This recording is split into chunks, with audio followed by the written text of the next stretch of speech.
how do you go about getting new clients? What's your strategy for meeting people and building your practice at this point? I have been mine's all been referral and word of mouth. I haven't advertised. I'm getting ready to launch social media and get out there and have more exposure.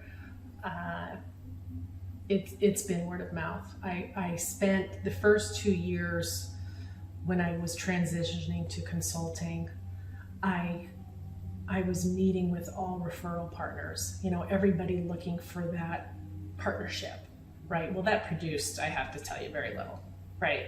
Very little. I met some phenomenal, great people, but I wasn't in front of the client. Yeah. And that was a learning process for me, right?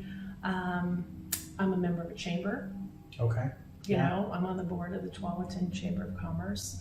So, that's a community. Mm-hmm. We do multi-chamber events. I need to do more.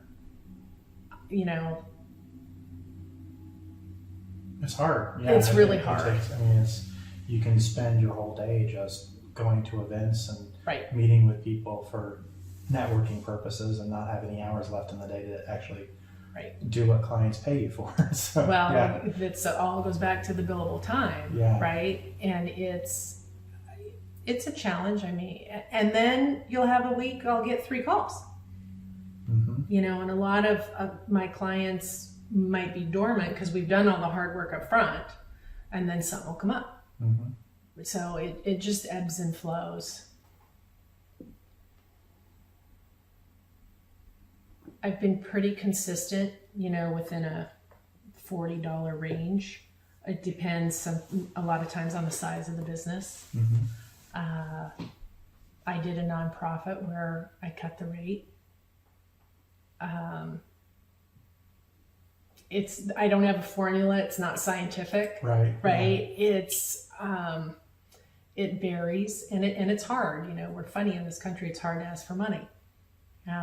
So it sounds like it's very customized to the client and the client situation. Yeah. It is, and that's just a hard piece of it. I'm getting better. I've got Jack's salary that I've got to cover. Right. And, It's and me. how does this work out? Yeah. No, that's great when you can, and you got the freedom in those cases to kind of decide if there's work that you just enjoy doing that Right. you might be a little more competitive on that work. And it could lead to more work with them, or it could lead to another, referral. So yeah, I have not mastered all of that. Yeah.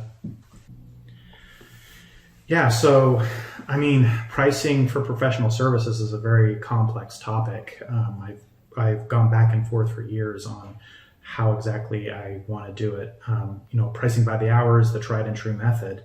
But I've got mixed feelings about it. I read 2 or 3 years ago a book by a management consultant who made the case that pricing by the hour was not actually ethical. It kind of stuck in the back of my head. And then I saw on LinkedIn the other day as a meme, I saw that come up. Right. And it was like some kind of saying it had all these kind of thumbs ups or likes or whatever on LinkedIn for this, that charging by the hour was unethical because you didn't necessarily,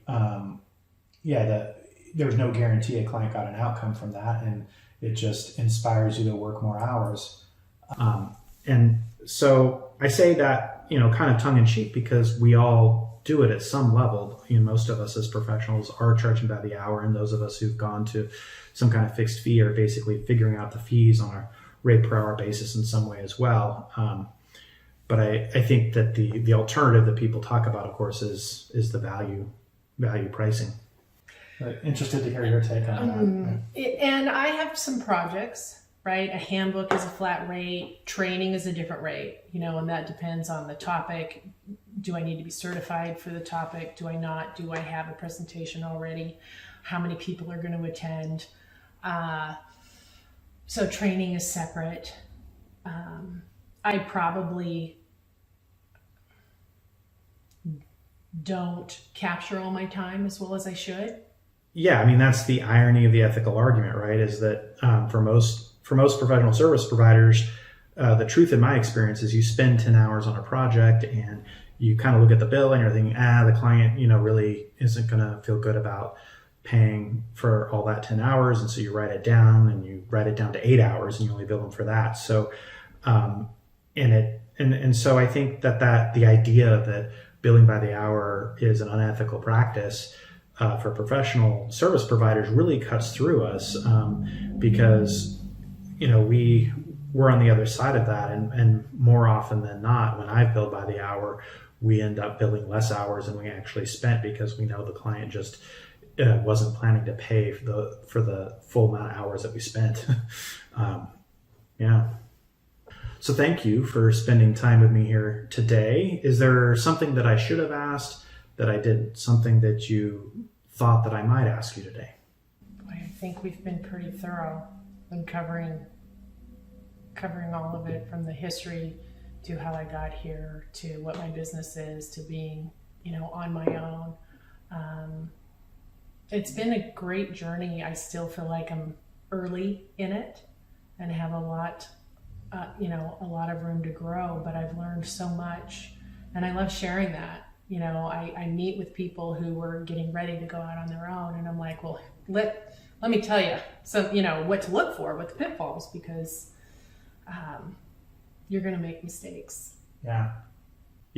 No, that's great. I mean, it's just generally better to feel like you're at the beginning of something you enjoy than toward the end of something you just want to get done with, right? So yes, that's fantastic.